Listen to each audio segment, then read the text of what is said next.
नमस्कार, सत श्री अकाल। जो ये वीडियो बनाया जा रहा है, ये जो कश्मीर में जो कश्मीरी पंडित, या मैं तो हिंदू कहूँगा कि सारे हिंदू एक ही होते हैं। ये तो जातियाँ तो यहीं बनाई हैं कि वेदों में कोई कंसेप्ट नहीं है जाति का। तो इसमें मैं कुछ कुछ देख के भी आपको बताऊँगा। तो सबसे पहले बताता हूँ, जो इस्लामिक टेररिस्ट हैं इन्होंने किस किस के साथ रेप किया, जो जो खास जानकारी है वो मैं आपको दे देता हूँ। और उसमें बहुत सारी जानकारियाँ छूट भी सकती हैं कि वीडियो बहुत लंबा हो जाएगा। जब ये लंबा हो जाएगा तो इसमें नहीं आएगा, इसमें 15 मिनट का ही हमारे पास टाइम रहता है। तो इन 1979 में जो हम हिंदुओं की स्त्रियां हैं, हमारी माताएं बहनें, उनको रेप किया और बहुत सारे कश्मीरी हिंदुओं को मारा। और उन्होंने हज़ारों टेम्पल बर्बाद किए और हमारी जो किताबें तक जलाई गई हैं 1979 में, जो कि बहुत दूर नहीं है। और उसके बाद जो इन्होंने गिरिजा टिक्कू नाम की एक लैब असिस्टेंट थी, गवर्नमेंट सर्वेंट थी। तो वो government high school assistant lab assistant थी गवर्नमेंट हाई स्कूल में बच्चों को ये थोड़े से केमिकल फिजिकल एक्सपेरिमेंट किए जाते हैं। तो उसको उन्हीं के मुस्लिम दोस्तों ने बुलाया और कहा, यहाँ का मौसम बहुत अब ठीक है, अब कोई दंगा फसाद नहीं है, तो आप जो है यहाँ पर आ जाओ। ये बात है 1990 की। तो गिरजा टिक्कू अपने मुस्लिम जो उनके कलीग्स थे उनके चक्कर में आके वो अपनी सैलरी लेने चली आई। बेसिकली वो जो है अपने जहाँ शांति प्रिय जगह थी वहाँ पर वो लौट गई। तो उसके बाद वो आई, बांदीपुर आई और अपनी सैलरी लेने आ जाए, ये फ़ोन आया। तो गिरजा टिक्कू जो है को अश्योर किया गया उनके साथियों द्वारा, तुम्हारे साथ कुछ भी नहीं होगा और आप जो है अपनी सैलरी लेकर जाइए। तो हुआ क्या, जैसे ही वो सैलरी लेने आई तो उसका किडनैप हो गया, उसका अपहरण हो गया। और उन्हीं के मुस्लिम कलीगों ने ही किया, उनके मुसलमान दोस्तों ने किया और उसको एक अननोन जगह ले गए। और उसके बाद उसको जो है उसने जब गिरजा टिक्कू ने एक मुस्लिम कलीग को पहचान लिया तो उसको जो है पहले तो गैंग रेप किया और उसको आरे से चीरा। जब कब चीरा आरे से? जब तक वो जिंदा थी, उसकी आंखें निकाल ली गई। इस तरह के कुकर्म इन लोगों ने किए। इसमें इस्लाम इनको इस चीज़ की परमिशन भी देता। लोग बोलते नहीं पर मैं बोलता हूँ, इस्लाम इज़ ए वायलेंट आइडियोलॉजी और ये शांति का धर्म नहीं है, ये अशांति का पैरोकार है। उसके बाद उसको दो हिस्सों में काट के झाड़ी के किनारे फेंक दिया गया और फिर उसके माँ बाप देखते रह गए। और दूसरा जो रेप हुआ था वो बबली रैना का हुआ था। बबली रैना जो थी एक टीचर थी सोपोर में, वो गैंगरेप की गई, उसके अपने ही घर में गैंगरेप की गई, उसकी माँ को गैंगरेप किया और फिर उसको मार दिया, उसकी माँ को भी मार दिया। ये बात है 13/8/1990 की। उसके बाद 1990 में सरला भट्ट, एक जो कश्मीरी वोमेन, हिंदू वोमेन थी, उसको गैंगरेप किया। बहुत सारे मुस्लिमों ने उसको नंगा दौड़ाया और उसका मर्डर कर दिया ब्रूचुअल मैनर में, और उसकी भी डेड बॉडी जो है रोड साइड झाड़ियों में पाई गई। 8/8/1991 को एक कश्मीर हिंदू आशा कौल जो है अच्छे बल से उसको अपहरण किया गया अनंतनाग से, और उसको एक ऐसी जगह ले जाएगा जिसको जहाँ कहती नहीं है। और जो एक मकान जो खंडर पड़ा था कश्मीरी पंडित का, कश्मीरी हिंदू का, उसके घर में उसको लगातार ब्लास्ट किया गया। और उसकी बॉडी कब मिली? जब वहाँ से बदबू आने लगी, जब डिकम्पोज हो गई बॉडी, तो उसको ये 26/8/1991 में उसकी बॉडी को रिकवर किया गया। ये भी, और उसके बाद उसकी बॉडी बिल्कुल सड़ चुकी थी, डिकम्पोज होती, बस जब बदबू आने लगी तब उसकी बॉडी को लिया गया। उसके बाद एक प्रभावती थी from Nagwan Chadoora in Budgam district से, उसको भी किल्ड कर दिया गया और उसका गैंग रेप तो हुआ ही हुआ। उसके बाद 31/10/1979 को 47 ईयर शीला कौल नाम की शीला कौल टिक्कू जो है, उसको भी इसी तरह शॉर्टेड चेस्ट एंड हेड में गोली मारी और उसको भी रेप किया गया। उसके बाद 1/12/1979 को अजय कपूर, जो एक महाराजगंज श्रीनगर के रहने वाले थे, वो भी बुलेट से मार दिए गए। और उसके बाद 27/12/1979 को 57 year old advocate Premnath Bhatt को उनके बहुत सारे लोग देखते रहे और उनको भी मारा गया। 15 जनवरी 1990 को ML भान, एक गवर्नमेंट एम्प्लॉय थे कश्मीर से, वो भी किल्ड किए गए। बलदेव राज दत्ता को भी मारा गया और बहुत सारे लोगों को उस दिन मारा गया। उसके बाद 1/12/1990 में कृष्ण गोपाल बैरवा, एक सेंट्रल सेंट्रल गवर्नमेंट एम्प्लॉय थे जो वहाँ के रहने वाले भी नहीं थे, उनको जो है मार दिया गया। उसके बाद सतीश कुमार टिक्कू जो कश्मीरी पंडित को मारा गया, और बहुत सारे लोगों ने देखा लेकिन कोई सामने नहीं आया, इसको भिट्टा कराटे ने मारा। 16/2/1990 को अनिल भान जो किल किए गए, और इस तरह 23/2/1990 को अशोक अशोक काजी को पकड़ा इन्होंने, मार और किडनैप कर दिया गया, और उसके मुंह में पेशाब भी किया गया। ये याद रखिए, अशोक काजी 23 फरवरी 1990 को उनके मुंह में पेशाब भी किया गया, गोली मारने के बाद पेशाब कर दिया।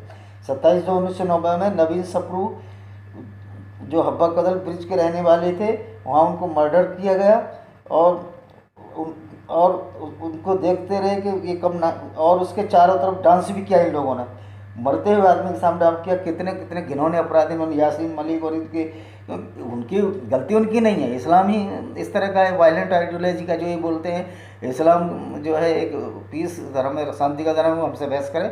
और कुरान भी कोई अल्लाह की वाणी नहीं है, ये इंसान द्वारा लिखी है, इस पर भी हम बहस करने को तैयार है, चाहे वो डॉक्टर जोकर नालायक हो या कोई भी हो, हम बहस करेंगे। कुरान जो है वायलेंट सिखाती है, ये पीसफुल होगी सिर्फ एमोंग मुस्लिम, मोमिन भाइयों के आपस में पीसफुल हो सकती है, लेकिन ये सियाओं को नहीं छोड़ते हैं, उधर अहमदियों को नहीं सोचते हैं। तो ये तो कहीं देखने पे लगता ही नहीं है धर्म है, तो इम्पीरियलिज्म लगता है। ऐसा लगता है कि सेना है जो कि पूरे संसार को इनकलाब ख़त्म कर देना चाहती है, मानवता को ख़त्म तो इन्होंने कर ही दिया। 1/3/1990 को आर एन हेडू पर्सनल असिस्टेंट थे गवर्नर के साहब के, वो अपने हाउस के सामने जाने की तैयारी कर रहे थे कि वह जब गवर्नर के पिए तो उनके लिए सरकारी गाड़ियाँ नहीं थी, तो उनको भी मार दिया गया। 29/3/1990 को बी के गंजू भी किल्ड किए गए।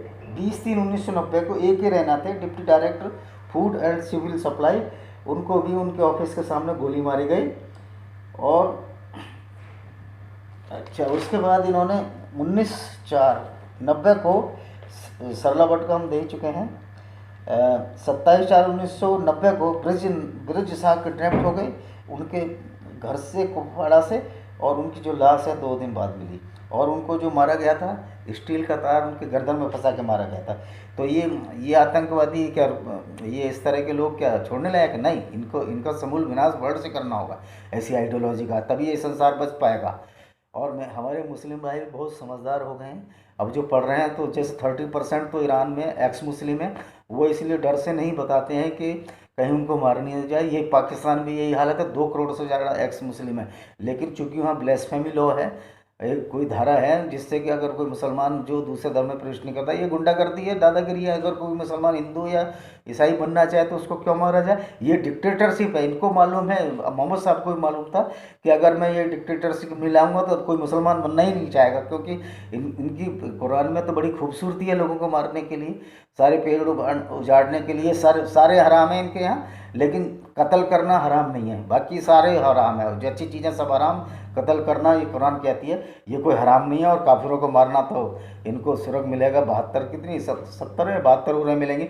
अब ये बताइए, इतने मुसलमान आतंकवादी घटनाओं में मारे जा चुके हैं, कुछ बेचारे इनोसेंट भी मारे गए जो उनको मालूम ही नहीं है इस्लाम क्या है, उन्होंने कुरान ही नहीं पढ़ी। अगर कुरान पढ़ेंगे, मैं दावे से कहता हूँ 90% जो मुसलमान है ये इस धर्म को छोड़ देगा। अभी भी खैर ये बड़े संतोष का विषय है कि हमारे एक्स मुस्लिम बन रहे हैं लोग, और मैं दावा देता हूँ, हमारे हिंदुओं से भी अपील है, किसी भी मुसलमान भाई को गलत मत समझो, क्योंकि हमारा वैदिक धर्म ये नहीं बताता किसी को छोटा है बड़ा, सारे सर्वे भवन्तु सुखिनः सर्वे भवन्तु निरामया, ये हमारी व्याख्या है। सारा संसार हमारा घर है और सभी हमारे भाई हैं। इसलिए इन लोगों को, हमारे मुस्लिम बहुत ब्रदर हैं, वो भटके हुए हैं, धीरे धीरे समझ में आएंगे। और यहाँ के तो कन्वर्टेड मुस्लिम हमारे सारे भाई हैं, सब जातियों के लोग कन्वर्ट हुए, उनसे हमें गुरेज नहीं है। गुरेज लोग क्या है, बेवकूफ़ लोग, इतने बेवकूफ़ हैं, मुसलमान पर टिप्पणी करते हैं। मुसलमान भाइयों को टिप्पणी मत करो, वो तो बेचारे वही कर रहे हैं जो पढ़ रहे हैं, जो मदरसे में सिखाया गया है, इसमें मोमिन्स की कोई गलती नहीं है, वो हमारे भाई हैं, वो वही कर रहे हैं जो कि उनकी कुरान उनको सिखाती है।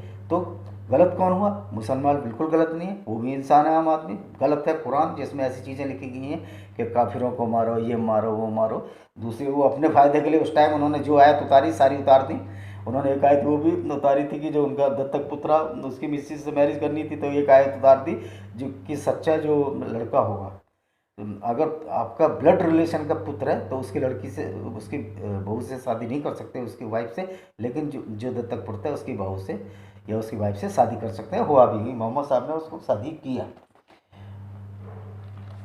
और बताते हैं आपको, और गिरजा टिक्की बबलू रैना तो बहुत ही विवश तरीके से मारी गई। और भी अब इनके बबलू रैना का हम बता ही चुके हैं। अब इनके थोड़े मसाकर या जो जो इन्होंने मारे लोगों को वो बताते हैं। 1997 में संग्रामपुरा में एक मसाकर हुआ, मतलब हत्याकांड हुआ, स्वामी कांड। वो इतना हीनियस किलिंग थी कश्मीरी हिंदियों की कि बडगाम डिस्ट्रिक्ट में, कि उनके ऊपर उन्होंने अटैक किया, उनको लाइन में खड़ा कर दिया गया, उसके बाद गोली मार दी गई और रात का अंधेरे में ये भाग गए। उसके बाद इन्होंने बहुत सारे मसाकर किए हैं। फिर चपरानी का मसाकर हुआ। इसमें मेरी किताब है, अभी रिसेंटली आने वाली है, ब्लैक लॉस्ट पैराडाइज कश्मीर, उसको भी आप देख लेना, वो 15-20 दिन या 1 महीने में हो जाएगी। उससे पहले मेरी ये किताब है ब्लैक डॉट्स ऑफ टेररिज्म, उसको भी पढ़ लेना। डिस्क्रिमिनेटेड हिंदूज, वो भी मार्केट में है, उसको भी पढ़ लेना। और इन्वेडर्स एंड इम्पैक्ट्स भी मेरी किताब जो मार्केट में है, मेरा नाम जो है उसको भी पढ़ लेना, वो अपने आप मिल जाएगी, आप जब खोज करेंगे। और मेरा नाम तो आपको चैनल पे मिल ही जाएगा विजय डेस्टिनेशन में। तो आप उन दोनों तीनों किताबों को पढ़ो। चौथी में पब्लिश होने वाली है, 5वीं किताब मैं सच्चाई के लिए बनाऊंगा। और उसके बाद इन्होंने इस तरह इन्होंने बहुत सारे लोग मारे। और इन्होंने कहीं कहीं तो 2 साल के बच्चे को भी नहीं बख्शा, 2 साल के बच्चे को भी इन्होंने मार दिया। और इन्होंने जो हिंदू क्या, मुस्लिम बकरवालों को भी मारा, मुस्लिम गुजरों को भी मारा। क्योंकि मुस्लिम बकरवाल गुजर जो है कभी जो है इसमें इन्वॉल्व नहीं है ऐसी उसमें, क्योंकि वो बेचारे हिंदुओं से कन्वर्ट हैं। और जो बकरवाल भाई हैं या गुजर भाई हैं, उनका अपने हिंदू भाइयों से, उसी जाति के लोगों से रिश्ता भी अच्छा है। मेरी पुनः अपील है गुजर और बकरवालों से, आप बहुत अच्छे लोग हो, आप अपनी मेहनत से करते हो, आपसे कोई हमारा वो नहीं है, हमारा किसी मुस्लिम भाई से भी बैर नहीं है। हम सिर्फ वो चीज़ बता रहे हैं जो कुरान में लिखी है, जो मानवता के खिलाफ है। तो हमारी सारी लड़ाई जो in human behaviour of Quran and Islam के खिलाफ है, इसी से हमारा कोई नहीं है। और इसी तरह इन्होंने बहुत सारे, अब जैसे रजब एर्दोगन है जो तुर्की का है, वो खलीफा बनना चाहता है। और ये गजवाए हिंद, मैं फिर एक बार पुनः इनको वाजे कर दूँ, जो गजवाए हिंद के बाद ये शोएब अख्तर भी कहता है, और एक जैद अहमद, ये साले पाकिस्तान में सारे स्टूपिड भरे पड़े हैं। इनको ये नहीं मालूम गजवाए हिंद जब हुआ था, जब तुम्हारी माँ बहनों के साथ अत्याचार बलात्कार हुए और तुमको ज़बरदस्ती मुसलमान बना दिया गया। या तो तुम लालच में बने हो तो गजवाए हिंद हो चुका है। अब जितने भी हिंदू हैं 120-130 करोड़, अब कोई गजवा हिंदू होने वाला नहीं है। अब इतना दम नहीं बचा इस्लाम में कि वो सबको कन्वर्ट करा सके। और इसकी परिणति आप देखना। अब मैं उन्हें अपील करता हूँ अपने मुस्लिम भाइयों से, भाइयों ऐसी झूठी किताब को मत पढ़ो जिसमें लिखा हुआ कि पृथ्वी घूमती नहीं है, स्थिर है। आप कम से कम, ये विज्ञान का ज़माना है, जब विज्ञान के ज़माने में वैज्ञानिक तरीके से पढ़ो। अपने बच्चों को मदरसे में ना पढ़ा के अच्छे अच्छे स्कूलों में चलाओ, नहीं तो मदरसे में तो वही शिक्षा मिलेगी पूरी। अच्छा, हमारे मुस्लिम भाइयों के बच्चे भी कन्फ्यूज हो जाते हैं जब वो देखते हैं कि मदरसे में तो ये पढ़ाया जा रहा है मौलवी ने कि जो पृथ्वी जो घूम नहीं रही स्थिर है। और जब साइंस में 8वीं 9वीं क्लास या 10वीं क्लास में जाते कहते हैं हमारे टीचर सर तो ये बताते हैं कि वो पृथ्वी घूम रही है और सूर्य के चारों तरफ अपनी तरफ है। तो मौलवी उनको डांट के चुप कराते हैं, चुप रहो, पृथ्वी तो बेटा साकिन है, मतलब स्थिर है। तो ये बच्चों को कब तक ये जहर देते रहेंगे। और जब बच्चों को पहली क्लास से ही पढ़ाया जाएगा काफिर कुफ्र और ये नरक और जहन्नुम, तो ये ना तो कोई नरक है दुनिया में, ना कोई जहन्नुम है, ना कोई काफिर है। तो ये सब जो फैलाई हुई बातें हैं, जो 570 610-12 के आसपास इस कल्ट को शुरू हुआ है। और इस कल्ट ने, जो इस्लाम ने सबसे पहले यहूदियों को सताया, वो भी किताब में लिख रहा हूँ उसको, बहुत जल्दी वो भी मार्केट में आ जाएगी, जिसका नाम है फैंग्स ऑफ कोबरा, मतलब कोबरा के बिस्तर। तो इन्होंने यहूदियों को सताया और सबसे ज़्यादा जो इन्होंने पारसियों को सताया, जो ईरान और इराक के आसपास ये सब अफगानिस्तान थे, उनको इतना सताया कि वो इंडिया में आ गए। हमें फ़ख्र है कि हम पारसी भाइयों को यहाँ पर, पारसी भाइयों का भी उतना हक इंडिया पे है जितना और सब लोगों का, और वो बहुत अच्छे लोग हैं। हम तो कहते हैं हमारे मुसलमान भाई भी अच्छे हैं, पुनः कह रहा हूँ। लेकिन ये सारी गलती कुरान की डॉक्ट्रिन, इस्लाम की डॉक्ट्रिन में, जो कि मनुष्य को हिंसात्मक बनाती है। इसी वजह से हमारे जो गरीब मुसलमानों के बच्चों को एक्सप्लॉइटेड किया जाता है, उनको आतंकवादी बनाया जाता है और उसके बाद वो बेचारे मारे जाते हैं। क्योंकि इंडियन जो फ़ौज है, इंडियन आर्मी है, वर्ल्ड की दूसरी या तीसरी सबसे शक्तिशाली फ़ौज है। आप देख रहे हो चाइना भी पीछे हट गया, तो अब 3rd नंबर पर हमारी फ़ौज है और लड़ने में तो नंबर 1 है। तो ये इतनी बड़ी आर्मी से नहीं लड़ सकते, और इंडिया की फ़ौज इतनी शक्तिशाली है, जो रेडिकलाइज टेररिस्ट इस्लामिक कंट्री भी अगर सारे लड़ें तो हम 16 दिन में पूरी वर्ल्ड की इस्लामिक कंट्रियों को हरा सकते हैं। तो घबराने की कोई बात नहीं है। मैं पुनः अपील करता हूँ अपने मुस्लिम भाइयों से जो कन्वर्ट हो गए हैं हिंदुओं से मुस्लिम में, वापस अपने उसी घर में आए जहाँ की साइंस का बोलबाला है और जहाँ की सबको इज्जत दी जाती है। ये कहते हैं बुत परस्ती करते हैं हम, बुत परस्ती नहीं है। शंकर की अगर मूर्ति बना ली, ये तो फैक्ट है कि शंकर, ये लोग बड़े बड़े लोग थे दुनिया में, अगर हमने उनकी मूर्ति बना ली इसका मतलब ये नहीं है कि हम भी जान रहे हैं कि उस मूर्ति में कोई जान नहीं है, बेजान है, लेकिन हम मूर्ति को इसलिए सामने रख लेते हैं कि जिससे मन का, दिमाग का कंसंट्रेशन बढ़ता रहे। यही वजह है मूर्ति पूजा की, और तो कोई खास वजह नहीं है। अब शंकर जी की कोई मूर्ति तोड़ देता है कोई से, उससे कोई फर्क नहीं पड़ता। हिंदू मेडिटेशन के लिए अपने घर में मूर्ति रख सकता है, तो मूर्ति सिर्फ इसलिए रखी जाती है कि जिससे कि हमारे दिमाग का संतुलन कायम रहे और हम एक तरफ केंद्रित हों। और ये दूसरी कहते हैं कि ये सती प्रथा थी हिंदुओं में। सती प्रथा तो बिल्कुल नहीं थी। जब इस्लाम का आक्रमण हुआ तो अपनी इज्जत बचाने के हिंदू छतरानियाँ या हिंदू औरतें अपने अपने बचाव के लिए, अपनी इज्जत बचाने के लिए आग में कूद जाती थी। तो कितने हीनियस क्राइम किए इन इस्लामी इन्वेडर्स ने, ये भी आप देख लीजिए मुग़लों ने। और दूसरी बात यह है कि एक बोलते हैं कि तुम्हारे यहाँ देवदासी प्रथा थी। देवदासी प्रथा का वेदों में कोई स्थान नहीं है। मैं मानता हूँ ये कुछ सो कॉल्ड लोगों ने, जो उनके अपने वेस्टेड इंटरेस्ट थे, उसकी वजह से इन्होंने भर दिया। तो देवदासी कहीं वेदों में नहीं मिलेगी। सती प्रथा हमारे यहाँ थी ही नहीं। इवन हमारे यहाँ तो पर्दा प्रथा भी नहीं थी। यह भी इस्लाम वालों की कुदृष्टि से, मुग़लों की दृष्टि से बचाने के, हमारे लोग इस्लाम से बचने के लिए पर्दा प्रथा लिए। हमारे समाज में आप पूरे वेदों को पढ़ लो, कोई किसी तरह की गंदगी नहीं है। सती प्रथा नेवर इन वेदास एंड वैदिक धर्म ही एक ऐसा रिलीजन है कोई झूठ नहीं बोलता, ना ये कहता पृथ्वी जो स्थिर है और सच्चाई पर आधारित है। तो मेरा पुनः आग्रह है मुस्लिम भाइयों से जो कन्वर्ट हो गए थे, वापस जो है अपने वैदिक धर्म में आए। हिंदू कोई धर्म नहीं है, ये धर्म तो अरबियों का दिया हुआ है। हिंदू का मतलब होता है कालाचार या सिंध नदी के रहने वाले।